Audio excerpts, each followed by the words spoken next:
نحمده ونستعينه ونستغفره ونعوذ بالله من شرور أنفسنا ومن سيئات أعمالنا من يهده الله فلا مضل له ومن يضلل فلا هادي له وأشهد أن لا إله إلا الله وحده لا شريك له وأشهد أن محمدا عبده ورسوله يا أيها الذين آمنوا اتقوا الله حق تقاته ولا تموتن إلا وأنتم مسلمون يا أيها الناس اتقوا ربكم الذي خلقكم من نفس واحدة وخلق منها زوجها وبث منهما رجالا كثيرا ونساء واتقوا الله الذي تساءلون به والأرحام إن الله كان عليكم رقيبا يا أيها الذين آمنوا اتقوا الله وقولوا قولا سديدا يصلح لكم أعمالكم ويغفر لكم ذنوبكم ومن يطع الله ورسوله فقد فاز فوزا عظيما أما بعد فإن خير الحديث كتاب الله وخير الهدي هدي محمد صلى الله عليه وسلم وشر الأمور محدثاتها وكل محدثة بدعة وكل بدعة ضلالة وكل ضلالة في النار اللهم صل على محمد وعلى آل محمد كما صليت على إبراهيم وعلى آل إبراهيم إنك حميد مجيد اللهم بارك على محمد وعلى آل محمد كما باركت على إبراهيم وعلى آل إبراهيم إنك حميد مجيد رب اشرح لي صدري ويسر لي أمري واحلل عقدة من لساني يفقهوا قولي رب زدني علما اللهم انفعنا بما علمتنا وعلمنا ما ينفعنا وزدنا علما فاعوذ بالله السميع العليم من الشيطان الرجيم بسم الله الرحمن الرحيم ولا تقولوا لما تصف ألسنتكم الكذب هذا حلال وهذا حرام وهذا حرام لتفتروا على الله الكذب إن الذين يفترون على الله الكذب لا يفلحون متاع قليل ولهم عذاب علیم۔ ہر قسم کی حمد و ثنا اس اللہ رب العالمین کے لیے جو ساری کائنات کا خالق، مالک اور رازق ہے۔ درود و سلام امام الانبیاء، سید الانبیاء، سید الاولین والآخرین، ساری کائنات سے افضل اور اعلیٰ جناب محمد الرسول اللہ صلی اللہ تعالی علیہ وسلم کی ذات گرامی پر۔ سامعین محترم، گزشتہ خطبہ جمعہ میں سچائی کے حوالے سے گفتگو کی گئی تھی کہ سچ بولنے کی فضیلت کیا ہے اور اسلام میں اس کی کتنی زیادہ تاکید کی گئی ہے۔ سچ کا متضاد، اس کا اپوزٹ ہے جھوٹ۔ سچ ہے کہ حقیقت کے مطابق کوئی بات، کوئی واقعہ بیان کرنا، اور جھوٹ ہے کہ حقیقت کے برعکس کوئی بات کرنا یا کوئی واقعہ نقل کرنا جو حقیقت کے خلاف ہو۔ اسلام میں جتنی زیادہ سچائی کی تلقین کی گئی ہے اتنا ہی جھوٹ کی مذمت بھی کی گئی ہے، اور جھوٹ کو بہت بری خصلت قرار دی گئی ہے۔ صحیح بخاری میں حدیث ہے، سیدنا ابو ہریرہ رضی اللہ تعالیٰ عنہ بیان کرتے ہیں کہ رسول اللہ صلی اللہ علیہ وسلم نے ارشاد فرمایا، آیت المنافق ثلاث، منافق کی 3 نشانیاں ہیں۔ اذا حدث کذب، جب بات کرتا ہے تو جھوٹ بولتا ہے۔ وَإِذَا وَعَدَ أَخْلَفَ، وعدہ کرتا ہے تو وعدے کی خلاف ورزی کرتا ہے۔ وَإِذَا اؤْتُمِنَ خَانَ، اور جب اس کے پاس امانت رکھی جاتی ہے تو اس میں خیانت کر جاتا ہے۔ ایک دوسری حدیث یہ بھی صحیح بخاری میں ہے، اس میں رسول اللہ صلی اللہ علیہ وسلم نے ارشاد فرمایا اربع من کن فیہ کان منافقا خالصا ومن کانت فیہ خصلۃ منہن کانت منہ خصلۃ من النفاق حتی یدعها۔ آپ نے فرمایا کہ 4 خصلتیں جس شخص میں ہوں وہ پکا منافق ہے، اور اگر ان 4 میں سے کسی میں کوئی ایک خصلت پائی جائے تو اس میں نفاق کی ایک علامت پائی جائے گی، یہاں تک کہ وہ ان کو چھوڑ دے۔ وہ 4 کون کون سی ہیں؟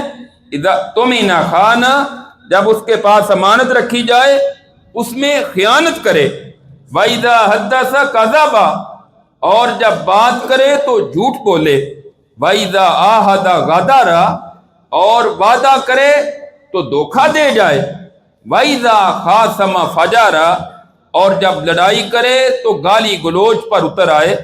یہ 4 علامات منافق کی ہیں۔ آپ نے فرمایا جس میں یہ 4 علامات پائی جائیں وہ پکا منافق ہے۔ اللہ رب العزت ہمیں ان نفاق کی خصلتوں اور علامات سے محفوظ فرمائے، اور اہل ایمان کی جو صفات ہیں وہ ہمارے اندر پیدا کر دے۔ سیدنا سمرہ بن جندب رضی اللہ تعالیٰ عنہ بیان کرتے ہیں، یہ بھی صحیح بخاری میں حدیث ہے کہ نبی کریم صلی اللہ علیہ وسلم جب فجر کی نماز پڑھاتے صحابہ اکرام کی طرف متوجہ ہوتے اور آپ فرماتے میرے صحابہ آج تم میں سے کسی شخص نے کوئی خواب دیکھا ہے تو اپنا خواب بیان کرے۔ اگر کسی نے کوئی خواب دیکھا ہوتا تو آپ مناسب سمجھتے تو اس کی تعبیر بیان کر دیتے۔ اسی طرح آپ نے ایک دن فجر کے بعد صحابہ اکرام سے پوچھا تو ان میں سے کسی نے بھی اپنا کوئی خواب ذکر نہ کیا۔ آپ صلی اللہ علیہ وسلم نے فرمایا آج رات میں نے ایک خواب دیکھا ہے، میں اپنا خواب بیان کرتا ہوں۔ یہ خواب لمبا ہے، صحیح بخاری میں مکمل اس کی تفصیل ہے۔ ہمارے موضوع کے متعلق جو بات ہے وہ یہ ہے کہ آپ نے فرمایا میں رات سویا ہوا تھا، 2 مجھے لینے والے آ گئے اور مجھے کہنے لگے ہمارے ساتھ چلیے۔ میں ان کے ساتھ چل پڑا۔ انہوں نے مختلف خوفناک مناظر اور پھر مختلف خوبصورت مناظر مجھے دکھائے۔ ان میں سے ایک منظر یہ تھا کہ ایک شخص کو سیدھا لٹایا گیا ہے، دوسرا اس کے پاس لوہے کا کنڈا یا کانٹا لے کر کھڑا ہے، وہ اس کے منہ میں ڈالتا ہے اور اس کی باچھوں کو چیرتا ہوا اس کی گدی تک لے جاتا ہے، پھر اس کی بائیں جانب کو چیرتا ہوا اس کی گدی تک لے جاتا ہے، پھر وہ اس کے ناک میں ڈال کر اس کو چیرتا ہوا پیچھے تک لے جاتا ہے، دونوں طرف دونوں نتنوں میں، اور پھر اس کی آنکھوں کو اسی طرح چیرتا ہوا پیچھے لے جاتا ہے۔ آپ صلی اللہ علیہ وسلم نے فرمایا کہ یہ منظر کیا ہے؟ یہ کون بدبخت ہے کہ جس کو یہ سزا دی گئی ہے؟ تو انہوں نے کہا، اس کا جواب دیا فَإِنَّهُ الرَّجُلُ يَغْدُو مِن بَيْتِهِ فَيَكْذِبُ الْكَذْبَ تَبْلُغُ الْآفَاقَ۔ یہ وہ شخص ہے کہ جو صبح اپنے گھر سے نکلتا تھا اور کوئی جھوٹ تراشتا تھا اور اس کا جھوٹ دنیا کے کناروں تک پھیل جاتا تھا۔ اللہ نے اس کو سزا یہ دی ہے، اب قیامت تک اس کا یہی انجام ہوتا رہے گا اور اس کو یہی سزا ملتی رہے گی۔ اندازہ کریں کہ جھوٹ بولنا اور جھوٹ کو پھیلانا یہ کتنا بڑا جرم ہے۔ آج ہمارے معاشرے میں یہ عام ہو چکا ہے، اور میڈیا پر خاص کر کے سوشل میڈیا پر اور اسی طرح پرنٹ میڈیا پر، الیکٹرانک میڈیا پر جھوٹ بیٹھ کر بولتے ہیں اور اس انداز میں بولتے ہیں کہ ان کو احساس تک نہیں ہوتا کہ ہم کتنے بڑے جرم کا ارتکاب کر رہے ہیں۔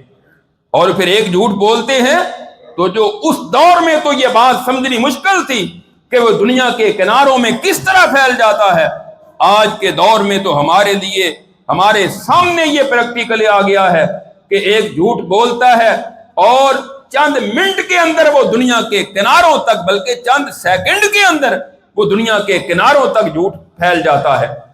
اور جھوٹ بولنے والا اتنی ڈٹائی کے ساتھ جھوٹ بولتا ہے کہ اس کو اس بات کی پرواہ نہیں ہوتی کہ میں کتنا بڑا مجرم بن رہا ہوں جھوٹ بول کر۔ تو جھوٹ جو ہے یہ بہت بڑا گناہ ہے اور یہ کبیرہ گناہ ہے۔ اب جھوٹ کی کون کون سی صورتیں ہیں؟ سب سے پہلی جو جھوٹ کی صورت اور سب سے کبیر صورت ہے وہ ہے اللہ کی توحید کے اندر جھوٹ بولنا۔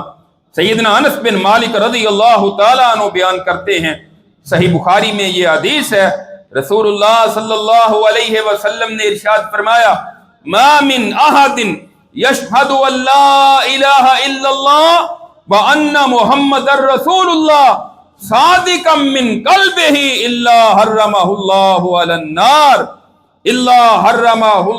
النار آپ نے فرمایا کہ جو بندہ گواہی دے، اپنے دل کی سچائی کے ساتھ گواہی دے کہ اللہ رب العزت کے علاوہ کوئی الہ نہیں ہے، وہ اکیلا معبود حقیقی ہے، اور جناب محمد رسول اللہ صلی اللہ علیہ وسلم اللہ کے رسول ہیں۔ آپ نے فرمایا دل کی سچائی کے ساتھ۔ اب یہاں سچائی کا مطلب کیا ہے؟ ایک شخص کلمہ تو پڑھتا ہے لیکن اللہ کے ساتھ داتا کسی اور کو بھی سمجھتا ہے، اللہ کے ساتھ حاجت روا کسی اور کو بھی سمجھتا ہے، اللہ کے ساتھ مشکل کشا کسی اور کو بھی سمجھتا ہے، اللہ کے سوا کسی اور کی عبادت کو بھی غلط نہیں سمجھتا، وہ بھی کرتا ہے، اور اللہ کے ساتھ دوسروں کو شریک بھی بناتا ہے۔ گویا کہ اس نے اللہ کی توحید میں سچائی اختیار نہیں کی۔ صادقا من قلبہ، دل کی سچائی کے ساتھ توحید کی دعوت دینا یہ لازمی اور ضروری ہے۔ اگر آپ زبان سے کچھ کہتے ہیں اور آپ کا عمل اس کے برعکس ہے تو گویا کہ آپ نے توحید کے اندر جھوٹ کا ارتکاب کیا ہے۔ اور اگر کوئی سچائی کے ساتھ توحید کا اقرار کرتا ہے اور رسالت کا اقرار کرتا ہے تو پھر اللہ اس پر جہنم کی آگ کو حرام کر دیتے ہیں۔ دوسرے نمبر پر یہ حدیث بھی صحیح بخاری اور صحیح مسلم میں ہے، رسول اللہ صلی اللہ علیہ وسلم نے ارشاد فرمایا من کذب علی متعمدا فلیتبوأ مقعدہ من النار۔ آپ نے فرمایا جو جان بوجھ کر مجھ پر جھوٹ بولتا ہے وہ اپنا ٹھکانہ جہنم کی آگ میں بنا لے۔ کہ نبی کریم صلی اللہ علیہ وسلم پر جھوٹ باندھنا، اس کا کیا مطلب ہے؟ کہ آپ صلی اللہ علیہ وسلم نے کسی چیز کو ثواب قرار نہیں دیا، آپ نے عبادت قرار نہیں دیا، آپ نے اس کو شریعت قرار نہیں دیا۔ کوئی شخص دین کے نام پر اس کو ایجاد کرتا ہے اور کہتا ہے کہ یہ ثواب کا کام ہے، یا کوئی ایسی حدیث گڑھتا ہے اپنے پاس سے اور لوگوں کو کہتا ہے کہ اللہ کے رسول کا یہ فرمان ہے، گویا کہ رسول اللہ نے وہ ارشاد نہیں فرمایا، وہ رسول اللہ پر جھوٹ باندھ رہا ہے۔